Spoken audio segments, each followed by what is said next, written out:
Salve, Wanyambe. Selamat pagi saudara-saudari yang dikasihi Kristus.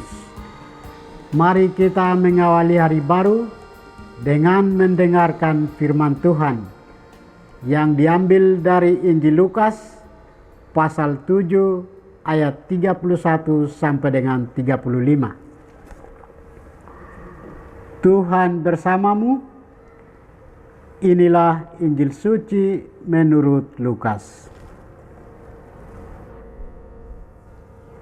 Sekali peristiwa, berkatalah Yesus kepada orang banyak, "Dengan apakah akan kuumpamakan orang-orang dari angkatan ini?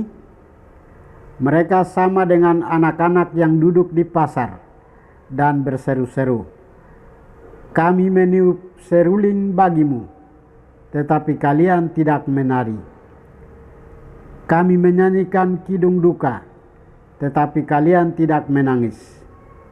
Sebab ketika Yohanes Pembaptis datang, dan ia tidak makan roti dan tidak minum anggur, kalian berkata, 'Ia kerasukan setan.' Kemudian Anak Manusia datang, ia makan dan minum, dan kalian berkata, 'Lihatlah, seorang pelahap dan peminum, sahabat pemungut cukai dan orang berdosa.' Tetapi hikmat dibenarkan oleh semua orang yang menerimanya." Demikianlah sabda Tuhan. Saudara-saudari yang dikasihi Kristus, tema kita hari ini adalah kebenaran sejati yang ditolak. Dalam bacaan Injil hari ini, Yesus mengkritik generasi yang tidak peka terhadap kebenaran yang dibawanya. Baik dirinya maupun Yohanes Pembaptis ditolak karena gaya hidup mereka. Orang banyak tidak menerima Yohanes Pembaptis yang asketis dan juga menolak Yesus yang dekat dengan orang berdosa. Sikap keras hati ini adalah tanda nyata bahwa mereka tidak menginginkan perubahan.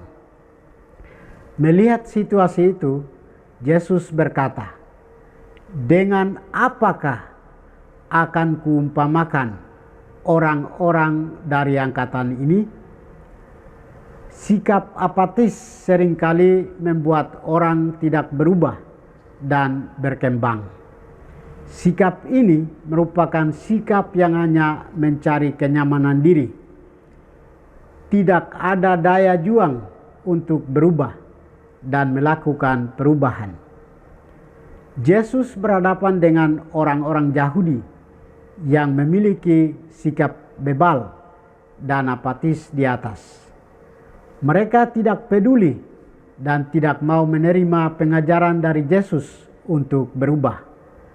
Justru mereka mencari-cari kesalahan agar memiliki alasan untuk membinasakannya. Mereka menutup pintu hati untuk mendengarkan sabda kebenaran yang diwartakan Yesus. Pesan Yesus tentang kerajaan Allah adalah sebuah pewartaan tentang kabar baik dan sukacita yang besar bagi orang yang mau mendengarkan, tetapi juga peringatan bagi mereka yang menolak. Mereka yang menolak adalah karena iri hati dan buta rohani.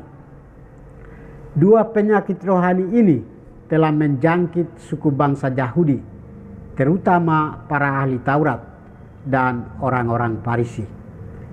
Saudara-saudari terkasih, seperti generasi pada zaman Yesus, zaman kita juga ditandai dengan ketidakpedulian dan kebutaan dalam perkara-perkara surgawi.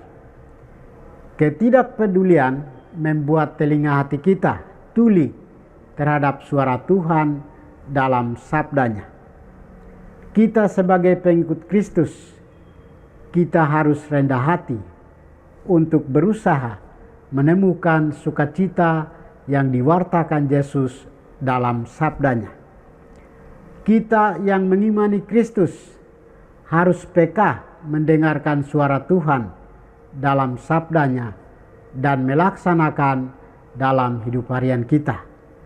Sabdanya mengajarkan kita dan mengantar kita untuk menghormati martabat manusia dan hidup bersolider dengan sesama yang menderita. Marilah kita membiarkan diri kita kepada kebijaksanaan Tuhan agar dapat membimbing kita supaya hidup dalam firman Tuhan. Kita mengasah nurani kita untuk semakin memahami apa yang dikerjakan oleh Tuhan bagi kita. Tuhan memberkati kita.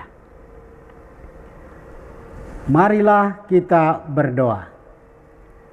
Tuhan, pagi ini kami kembali naikkan puji dan syukur kepadamu. Terima kasih sudah menjaga kami saat kami tidur maupun bangun. Terima kasih untuk udara sejuk dan segar pagi ini. Kami mohon, bukalah mata hati kami, agar kami mampu memandang kemurahan dan karya-Mu. Mampukan kami, agar kami boleh memuji dan memuliakan-Mu melalui pekerjaan dan pelayanan kami hari ini. Bukalah hati kami, agar kami menyadari kesalahan kami dan bertobat. Semoga dengan rendah hati, kami menerima rahmat-Mu yang tinggal dalam hati kami. Kristus terang dunia, berkatilah keluarga kami. Jadikanlah kami alat kasih-Mu, dan pantaskanlah kami menjadi hamba-Mu yang setia. Demi Kristus Tuhan dan pengantara kami. Tuhan bersamamu. Semoga kita sekalian, orang-orang yang kita kasih dan doakan, seluruh aktivitas kita hari ini dibimbing, dilindungi, dan diberkati oleh berkat Allah yang Maha Kuasa, Bapa dan Putra dan Roh Kudus.